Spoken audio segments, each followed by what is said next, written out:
महाकुंभ आस्था संस्कृति का सबसे बड़ा संगम। यह वह जगह है जहाँ पर भावना, हर प्रार्थना और हर श्रद्धा गंगा के जल में मिलकर पवित्र बन जाती है। और इस कुंभ के किन्नर अखाड़े में मैंने जो देखा वो सिर्फ एक अनुभव नहीं था, बल्कि यह पूरी यात्रा थी, एक ऐसी यात्रा जो जीवन भर मेरे दिल और दिमाग में बसी रहेगी। तो आइए चलें मेरे साथ इस अद्भुत सफ़र पर, जहां हर कदम पर एक नई कहानी है। दोस्तों, जब मैं किन्नर अखाड़े के प्रवेश द्वार पर पहुंचा तो चारों ओर एक माहौल बिल्कुल अलग था। जैसे ही मैंने कदम रखा, हर तरफ भक्तों का हुजूम दिखा।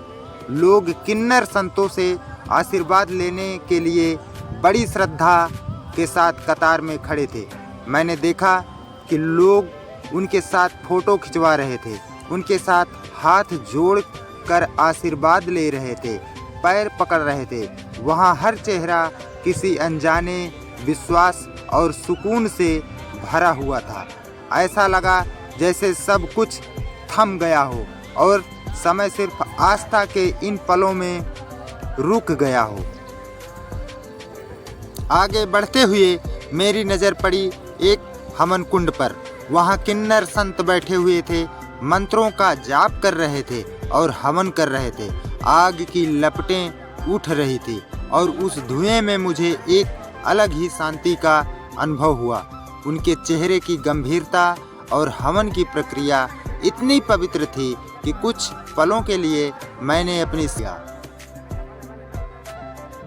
सांसें रोक ली।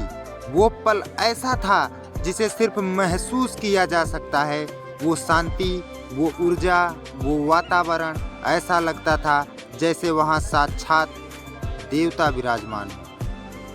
हवन कुंड से आगे बढ़ते हुए मैंने देखा कि कुछ दूरी पर एक बड़ी भीड़ जमा थी। जिज्ञासा मुझे उस ओर खींच ले गई। वहाँ कुछ विदेशी लोग खड़े थे जिनके पास बड़े बड़े कैमरे थे।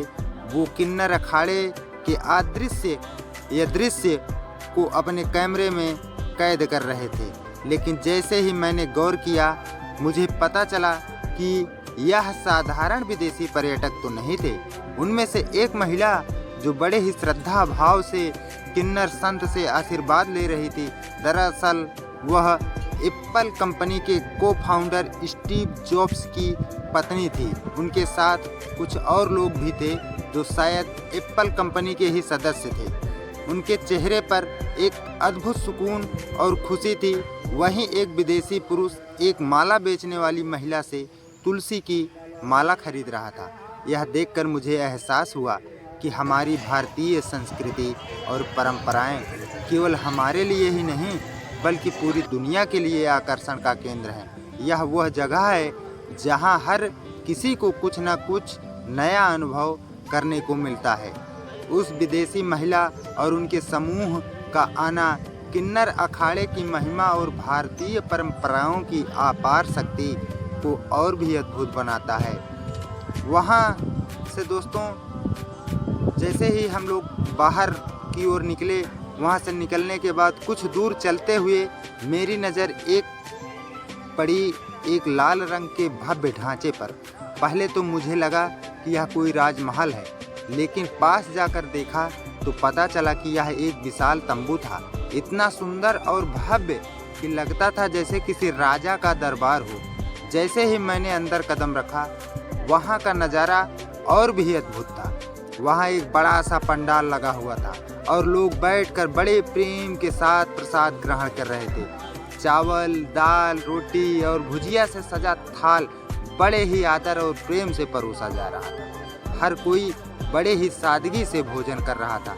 यह देखकर मुझे अपने बचपन की याद आ गई, जब निमंत्रण में पत्तल पर खाना परोसा जाता था। वो दिन कितने अच्छे दिन थे। वहाँ के माहौल ने मुझे इतना भावुक कर दिया कि मैंने भी प्रसाद ग्रहण किया।